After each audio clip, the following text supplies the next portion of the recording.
बड़ी खबर यह है कि इंडिगो संकट पर संसदीय समिति सख्त हो गई है। इंडिगो और डीजीसीए को तलब करेगी समिति। उड़ानें रद्द होने पर तलब किया जाएगा। उड़ानें रद्द होने से कई मंत्रियों सांसदों को भी परेशानी हुई है, इसीलिए अब संसदीय समिति इस पूरे मामले पर सख्त हो गई है। किराए बढ़ोतरी पर भी समिति इस पर चर्चा करेगी। समिति की तरफ से और क्या क्या जांच की जाएगी और क्या क्या फैसले लिए गए हैं, आनंद प्रकाश पांडे और ज्यादा जानकारी के साथ जुड़ गए हैं। आनंद, ये पूरा संकट बहुत ज्यादा गहरा गया है। कई सांसदों को भी ये झेलना पड़ा कि उनके वो टाइम पे पहुंच नहीं पाए जहां वो पहुंचना चाहते थे। अब संसदीय समिति क्या क्या करने वाली है? जी बिल्कुल, जो जेडीयू कार्यकारी अध्यक्ष है और सांसद है संजय झा, वो नागरिक उड्डयन से संबंधित जो संसद की समिति है जो कि तमाम ऐसे मामलों को देखती है उसके अध्यक्ष है। उन्होंने ये तय किया है कि इंडिगो के पूरे जो क्राइसिस का जो हुआ है इसको लेकर संभवतः अगले हफ्ते जो है संसदीय समिति की एक बैठक बुलाई जाएगी। उस बैठक में इंडिगो समेत सभी एयरलाइंस के जो प्रतिनिधि हैं उनको बुलाया जाएगा। इसके साथ साथ डीजीसीए और नागरिक उड्डयन मंत्रालय के अधिकारियों को भी बुलाया जाएगा। उनसे ये जानने की कोशिश की जाएगी कि आखिर ये इतना बड़ा संकट अचानक कैसे आ गया और उसको समय रहते उसको रोकने के लिए या उसको सुलझाने के लिए तैयारी क्यों नहीं की गई। और साथ ही साथ अगर मालूम है कि ऐसे संकट होने पे हवाई किराए बढ़ते हैं तो हवाई किराए को भी थामने के लिए क्यों समय रहते कदम नहीं उठाए गए। दरअसल समिति के ही कई सदस्य जो सांसद हैं उनको भी फ्लाइट से शुक्रवार को वापस लौटना था अपने संसदीय क्षेत्र, लेकिन उनकी खुद की फ्लाइट कैंसिल हो गई थी, कई सांसदों की फ्लाइट कैंसिल हो गई, यहाँ तक कि कई मंत्रियों की फ्लाइट कैंसिल हो गई। तो जाहिर तौर पर सिर्फ आम आदमी की समस्या नहीं बल्कि अब जो वीआईपीज है उनके लिए एक बड़ी समस्या हो गई थी, जिसके बाद संसदीय समिति ने इस मामले पे इन सभी एयरलाइंस को और साथ ही साथ जो मंत्रालय के अधिकारियों को डीजीसीए के अधिकारियों को तलब करने का फैसला किया गया ताकि भविष्य में ऐसी कोई घटना न हो सके। इसको लेकर क्या उनका रोड मैप और क्या प्लानिंग है। जी, नजर बना के रखिए आनंद, बहुत बहुत धन्यवाद ये जानकारी देने के लिए। तो अब संसदीय समिति कई एक्शन लेगी और संभवतः जो आने वाला हफ्ता है उसमें कई निर्णायक चीजें सामने आ सकती हैं। और इस बीच इंडिगो संकट के बीच सरकार का एक्शन भी तेज हो गया है। इंडिगो के सीईओ को कारण बताओ नोटिस जारी किया गया है, शो कॉज नोटिस जारी किया गया है। डीजीसीए ने 24 घंटे में जवाब मांगा है। आपको बता दें, संतोषजनक जवाब नहीं देने पर एयरलाइन के खिलाफ बड़ी कार्रवाई हो जाएगी। ये देखिए, शो कॉज नोटिस जारी किया गया है कि आखिर इतना बड़ा संकट कैसे खड़ा हुआ।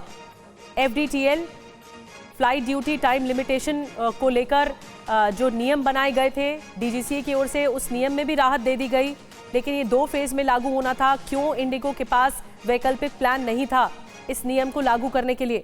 ये सबसे बड़ा सवाल है और यही पूछा गया है शो कॉज नोटिस में। अब आपको बता दें कि इंडिगो संकट पर सरकार किस तरह से सख्त होने वाली है, एयरलाइन के खिलाफ क्या क्या कार्रवाई हो सकती है, अब आपको ये बताते हैं। सरकार सख्त, इंडिगो पर एक्शन जल्द। एयरलाइन सीईओ, भारी जुर्माना लग सकता है सीईओ पर। सीईओ को हटाने को कहा जा सकता है सरकार की ओर से। वहीं उड़ानें सीमित की जा सकती हैं, ऑपरेशनल रोल से हटाए जा सकते हैं। नए विमान या फिर नए स्केड्यूल पर रोक संभव है। एविएशन सेक्टर में भी बड़ी जिम्मेदारियों पर रोक लग जाएगी, ये एक्शन लिया जा सकता है। रूट परमिशन रोका जा सकता है। सेफ्टी रिस्क साबित हुआ तो मुकदमा दर्ज हो सकता है। ये पूरी कार्रवाई हो सकती है। और आपको बता दें कि इंडिगो संकट पर टीवी9 के 4 रिपोर्टर्स इस वक्त हमारे साथ जुड़ रहे हैं अलग अलग शहरों से। एयरपोर्ट पर इस वक्त क्या हालात हैं, हमें जानकारी देने के लिए दिल्ली एयरपोर्ट से शालिनी वाजपेयी जुड़ रही हैं, जयपुर से ध्वज आर्या जुड़ रहे हैं, शुभम पांडे भी हमारे साथ जुड़ रहे हैं, मुंबई एयरपोर्ट से, अहमदाबाद एयरपोर्ट से कुमार कुंदन जुड़ रहे हैं। मैं आप सभी के पास आऊंगी। सबसे पहले शालिनी, आपके पास आ रही हूँ। आप दिल्ली एयरपोर्ट पर है, सबसे ज़्यादा कियोस, सबसे ज़्यादा परेशानी दिल्ली एयरपोर्ट पर भी देखने को मिली और वहाँ आपने बातचीत भी की। आज क्या हाल है? 5 दिन हो गए इस संकट को, आज क्या हाल है? बिल्कुल निधि, सबसे पहले ये काउंटर देखिए, आईजीआई एयरपोर्ट पर जो इंडिगो का काउंटर है वो आपको दिखेगा कि लोग किस तरह से परेशान लोग खड़े हुए हैं। बाकी काउंटर देखिएगा खाली हैं क्योंकि उनके पास ये प्रॉब्लम नहीं है, लेकिन इंडिगो की प्रॉब्लम किस तरह की है वो आप साफ देख सकते हैं कि इंडिगो पर लोग पूछताछ के लिए किस तरह से खड़े हुए हैं। एक फ्लाइट की अपनी जानकारी ले रहे हैं। यहाँ जो लोग मेरे साथ बैठे हुए हैं ये फिनलैंड से आ रहे हैं और इनकी फ़्लाइट कैंसिल हो चुकी है। क्या, कहाँ से आ रहे हैं आप और अब अगली फ़्लाइट आपको कब मिल रही है?